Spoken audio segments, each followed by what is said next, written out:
озмуни ҷумҳуриявии фуруғи субҳи доноӣ китоб аст бо ибтикори асосгузори сулҳу ваҳдати миллӣ пешвои миллат президенти ҷумҳурии тоҷикистон муҳтарам эмомалӣ раҳмон маротибаи сеюм аст ки дар мамлакат ташкил ва гузаронида мешавад ва бо истифода аз имконоту василаҳо ҳар фарди кишвар хосан насли ҷавонро лозим гардид ки бештар ба мутолиа рӯй оранд.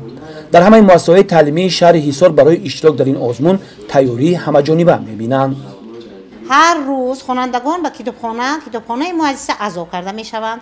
роҳбарои синф худшон ҳам аъзо ҳастанд. китобҳои бадеиро гирифта мутоила мекунанд.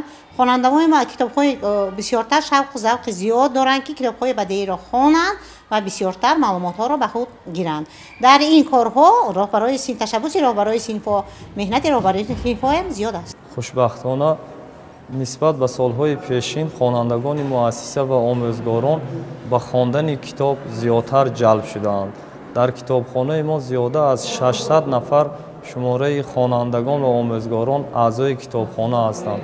умуман мо омӯзгорон кӯшишу ғайрат менамоем ки хонандагонро дар рӯҳияи хештаншиносӣ ва тандурустӣ равона созем. маҳз ҳамин мери китобхонӣ буд ки дар ин озмун хонандагон ва омӯзгорон фаъолона ширкат варзида соҳиби мақоми ифтихорӣ гаштанд. устодон дар дарсҳо ба шогирдон низ тавсия медиҳанд то ки онҳо бештар китоб хонанд ва аз илм ҳамеша бохабар бошанд. 1500 хонандагони мо аъзоёни китобхона мебошанд.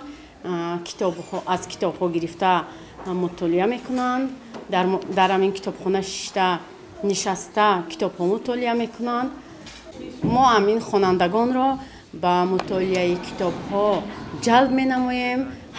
бо ҳар яки онҳо алоҳида суҳбатҳо мекунем, алоҳида бо онҳо кор мекунем, онҳоро ба ҳамин китобхонӣ ҷалб менамоем.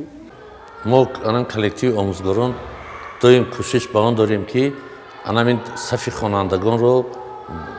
хонандагони китобхонро боз ҳам зиёдтар кунем ва доимо дар ташвиқу тарғиби анамин китобхонӣ дар ҳам маҷлисҳои падару модар ҳам дар ҷамъиятҳои пагоҳирӯзӣ ба хонандагон корҳои фаҳмондиҳӣ мекунем то ки ҳамин хонандагонро ба китоб биёранд ва меҳри ватану ватандорӣ дар дили онҳо боз ҳам пурратару зиёдтар гардад.